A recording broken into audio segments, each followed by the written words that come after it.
인생을 살다 보면 또 여러 가지 상황 가운데 살다 보면 어려운 일들을 만날 때가 있죠. 그러면 참 이러지도 못하고 저러지도 못한 참 마음 어려울 때가 있습니다. 오늘 시편 4편이 그러한 때에 지어진 그러한 노래이고 시입니다. 시편 4편은 여러분 잘 아시는 다윗이라는 왕이 지은 시지요. 1절에 보면 곤란이라고 하는 단어가 쓰이고 있습니다. 지금 곤란하다라는 이 곤란의 단어가 쓰이는 것을 보면 다윗은 지금 곤경에 빠져 있는, 곤란한 지경에 놓여 있는 그러한 상황이라는 것을 알 수가 있죠. 시편 4편은요, 분류하면 비탄의 시라고 구분되는 시입니다. 비탄이 뭐냐면 하나님 어려워요, 도와주세요, 하나님 힘들어요, 이렇게 하나님께 간절히 구하는, 어렵다고 호소하는 그러한 내용의 시가 비탄의 시라고 하거든요. 그러니까 지금 다윗은 하나님께 하나님 도와주세요, 살려주세요, 이렇게 기도하고 노래하고 있다는 것이죠. 학자들은 이 시편 4편에 대해서 아마 그 앞에 있는 시편 3편과 함께 당시 다윗이 아들 압살롬이 배신하고 반역을 일으켜서 급하게 도망할 때 지은, 그러한 공경에 있을 때 지은 시라고 많은 사람들이 추측을 하고 있습니다. 다윗은요, 정말 승승장구했던 그러한 사람이죠. 성경에 보니까 어디를 가든지 하나님께서 다윗을 이기게 하셨다 할 정도로 다윗은 승리를 많이 해본 사람입니다. 실제로 30세의 나이에 왕이 되고 그리고 이스라엘을 통일시키는 그런 위대한 업적을 남긴 사람이 또 다윗이죠. 수많은 전쟁에서 이겼어요. 하나님이 이기게 하시니까요. 그래가지고 많은 영토를 차지하고 또 많은 물건들을, 가축들을 다 데리고 올 수 있을 만큼 그렇게 능력이 있었던 사람이 다윗입니다. 잘 아시는 것처럼 다윗은 어린 시절부터 골리앗을 이겼잖아요. 그죠? 뭐로 이겼어요? 물맷돌로 이겨가지고 수많은 사람들이 다윗을 영웅처럼 그렇게 생각했었습니다. 그러니까 다윗은 정말 영웅이었고 한 나라에 인정받는 왕이었다는 것이죠. 왕이 된 이후에도 참 많은 승리를 했던 사람이 다윗입니다.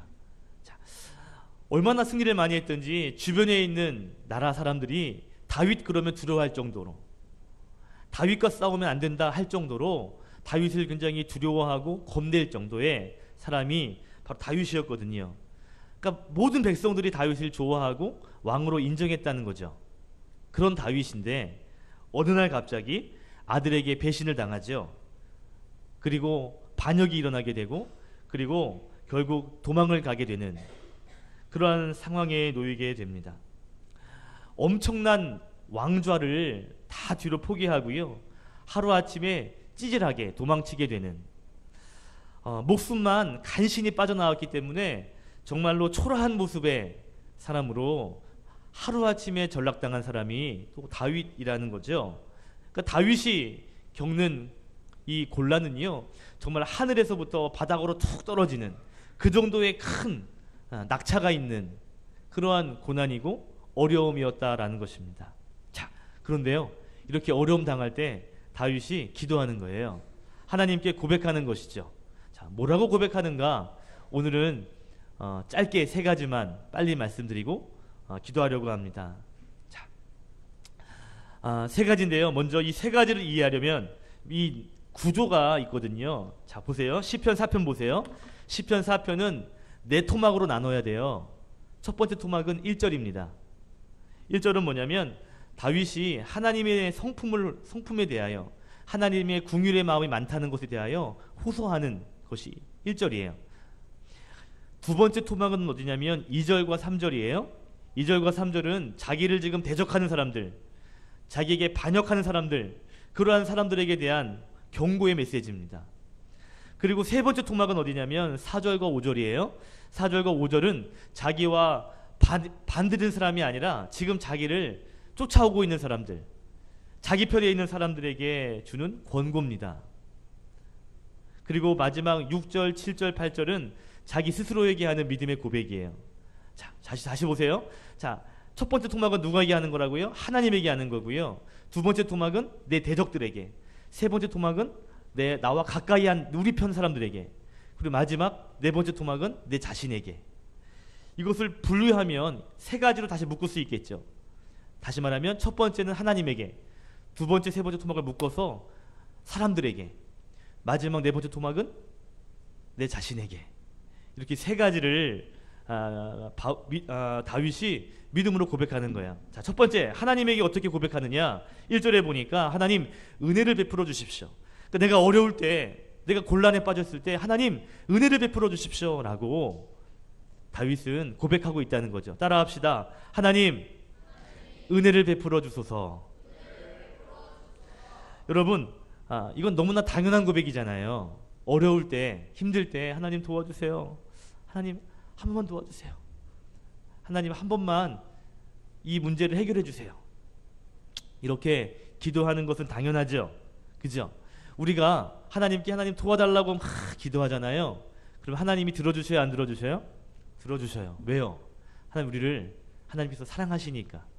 우리가 하나님께 부르짖을 때 하나님은요 들어주십니다.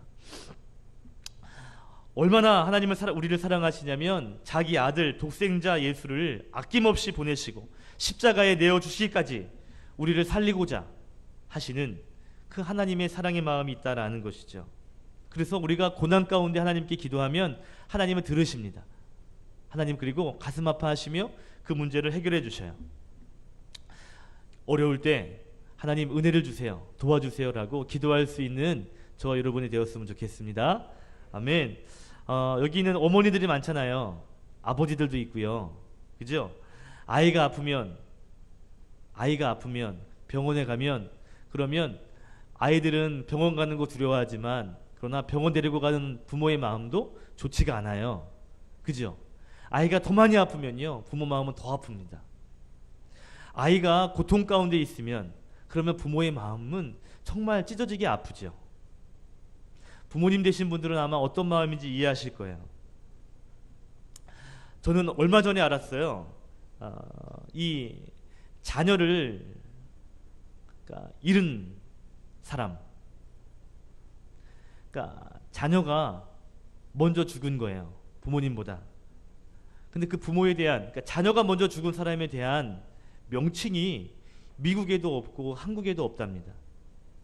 예를 들면 남편을 먼저 보내면 그 여인을 미망인이라고 불러요. 그죠? 과부라고 부르고 미망인이라고 불러요. 부모님을 먼저 보내면 고아라고 불러요. 아내를 먼저 보내면 호랍이라고 불러요. 그런데 자녀를 먼저 보낸 부모에 대한 것들은 정확한 명사가 없답니다. 왜 그러냐? 미국에도 없대요. 왜 그런가 보니까 너무 부모의 마음이 아파서, 그래서 신께서도 그 이름을 지어주지 않았다 할 정도로 자녀를 보내는, 자녀에 대한 사랑의 마음은 부모가 크다는 것이죠. 부모를 사랑하는, 부모가 자녀를 사랑하는 그것은요 어떠한 사람과 비교할 수 없잖아요. 그죠? 우리가 알고 있죠. 하나님의 사랑이 그렇다는 것이죠. 그렇기 때문에 우리가 어려울 때 하나님께 기도하면 하나님은 들어주신다, 안 들어주신다? 들어주신다. 여러분 어려움 당할 때 하나님께 은혜를 달라고 기도하시기 바랍니다. 자, 두 번째로 어려움 당할 때 우리가 어떻게 또 고백해야 될까? 두 번째는요 주변 사람들에게 이렇게 고백해야 돼요. 따라합시다.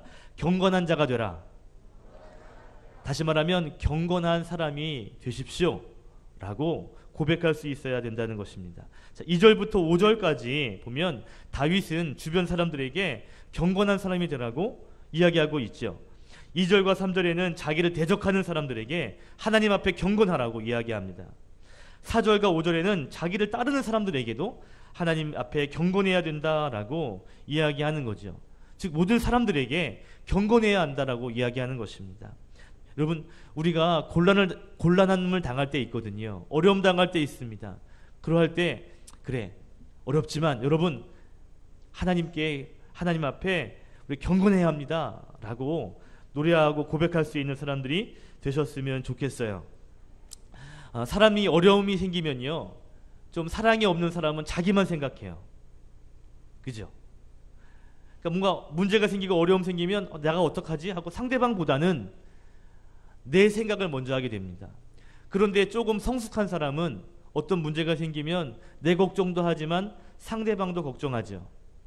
그게 성숙함의 차이일 겁니다. 여러분, 믿음의 사람의 차이는 뭔지 아세요? 믿음의 사람은 어려움이 있을 때 나만 생각하는 것이 아니라 나와 함께 하시는 하나님을 생각할 수 있어야 되는 것이죠. 어렵지만 하나님께서 어떠한 마음을 가지고 나를 보고 계실까? 하나님이 지금 어떠한 마음 가운데 나와 함께하고 계실까? 하나님이 나에게 이 일을 통해서 무엇하기를 원하실까? 라고 하는 이러한 마음을 가질 수 있어야 된다라는 거예요. 자, 1절에 보면 다윗은 하나님을 향하여 내 의의 하나님이라고 불렀습니다. 나의 의로우신 하나님이라 불렀어요. 그러니까 하나님이 의로운 분이라는 거죠. 3절에도 보면 하나님은 경건한 자를 택하시고 선택하신다라고 말하고 있습니다. 하나님이 의로운 분이기 때문에 우리가 하나님 앞에 경건한 자여야 한다는 거죠. 하나님이 의로운 분이기 때문에 하나님은요, 의로운 사람을 선택하게 되어 있거든요.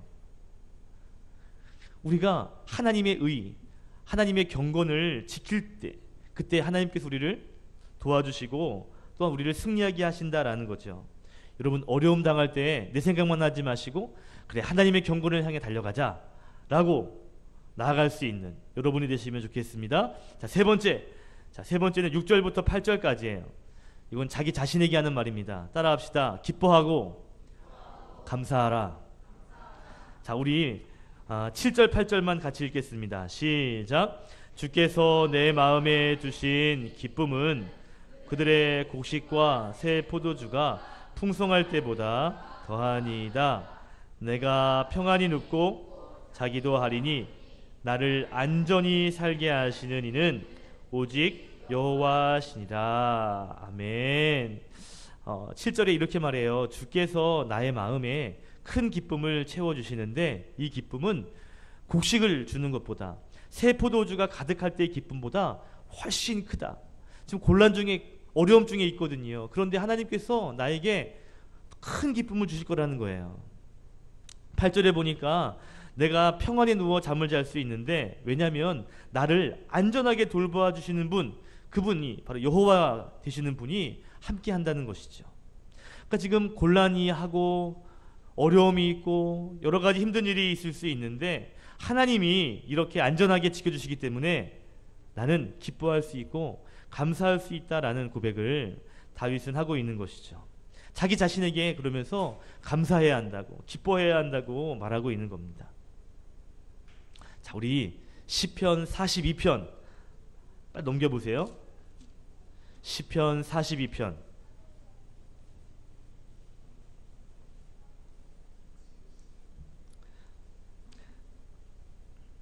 5절.